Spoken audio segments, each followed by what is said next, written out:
Let's move to baseball. Rapid fire. The Hall of Fame class for 2017 was revealed on Wednesday.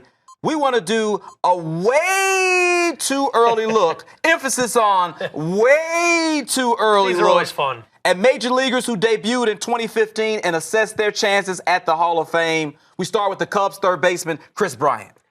Yeah, I think he's in. When you look at the way he started his career, it's funny. It's like you said, he's a lock right now. He's in. He's in. That's what we're doing here, right? I got to say in or out. I'm saying in. When you look at the fact that already an MVP, a Rookie of the Year. So this guy won a Golden Spikes Award as the Collegiate Player of the Year, breaks into the big leagues, wins Rookie of the Year, then wins MVP. The guy's a winner on every single level. And when you look at his game, it's one that's going to translate to sustained success. He's a guy that can hit for average, for power. He's a good fielder. He's a versatile fielder.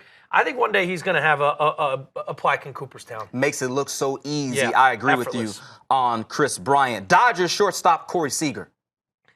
This one's a little tougher, but I'm going to go in. Okay. It's only 2 seasons, but he's this new age shortstop that I think here's what helps Corey Seager, and the longer he plays at shortstop is going to help him. Because he's a power-based shortstop that can hit for average and hit for power. And when you see 30 home runs only, but you saw what he meant to this team in the playoffs last year, the playoffs a year ago, and the 30 home runs and what you see there in 2 MLB seasons. It's not 2 MLB seasons. No, he the came first up in one, September of the first of his rookie year, not even what we call his rookie year. But just because of that power, I think you're going to wind up comparing him to other shortstops, and it's going to be favorable. And I think this is a guy that is a prime candidate to at some point transition maybe to the outfield. He's just such a good hitter from the left side. I think the numbers are going to be there in the end. And if I had to say yes or no, way too early, I think he's in. I think so. When you look at the potential, he was Rookie of the Year like a Kris athlete. Bryant, and he was in the running for MVP. Right. He was certainly in that conversation. And shortstop is a position that's held in such a high regard. So if he can play at a high level for an extended period of time at that shortstop position, I certainly think that helps him in a major way. Another shortstop for the Astros, Carlos Correa. I'm going to pump the brakes and say no as of now, because I think what we saw from Carlos Correa in his rookie year got us all so excited. We would all always joke with Tyler Jacobs because Tyler would already want to put him in the Hall of Fame. I think what we saw in the second year was a little bit of a learning curve and a little bit of a sophomore slump. Now, obviously, Carlos Correa, even last year, was a very dynamite player, and I'd want him as a shortstop on my team.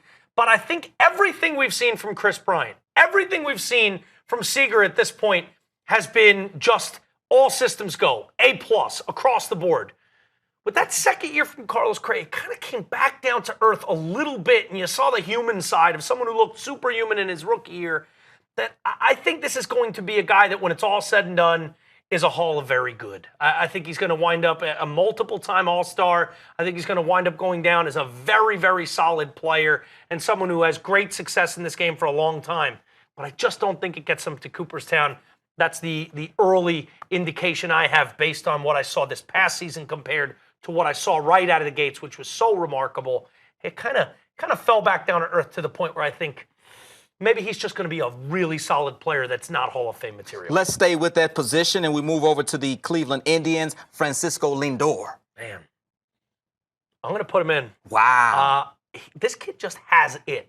That it factor. When you need a big hit, he comes up with it. And unlike those other guys that we kind of look at as more, especially from Seager and from Correa, a little bit more power guys. Lindor's not a power guy. This is a guy that's going to be one of the best defenders in the league for the next decade. He's going to steal a whole hell of a lot of bases. And I think the more comfortable he gets, especially the longer he has Tito Francona as his manager, I think it's really just going to maximize this kid's potential.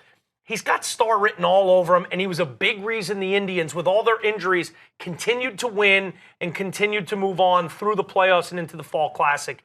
That it factor for me, it's not even about the numbers. And when you project, when you look forward and try to work and say if he plays 16 years or if he plays 18 years, he's just a tremendous athlete and a wonderful player that has a sense and a knack for the game that I think in the end we'll have him in Cooperstown. We close things out with the pitcher, the power of Thor, Noah Syndergaard for the Mets. Wow. Hall of Fame? I'm going to say no. I think it's just so incredibly hard at this point for pitchers to get in. The game has moved in a more offensive direction, and I love Thor. I think he's a tremendous pitcher. He's a power-based pitcher, and right now it's hard for me to say, oh, yeah, that's a Hall of Fame pitcher for a young power pitcher, because we know, just like a lot of young power pitchers, they have to make that adjustment at some point when they lose their velocity. What happens, and how do they adjust to the fact that the radar gun doesn't light up like it used to? Noah may make a brilliant transition to become a pitcher with more guile than gas, but I can't project that at this point. And because I can't project that at this point, I can't put him in the Hall. He's a thrower, and we talk about how do guys transition from being a thrower to a pitcher. We just don't know how Could happen. Syndergaard. Could very well happen. But as it stands right now, hard to project.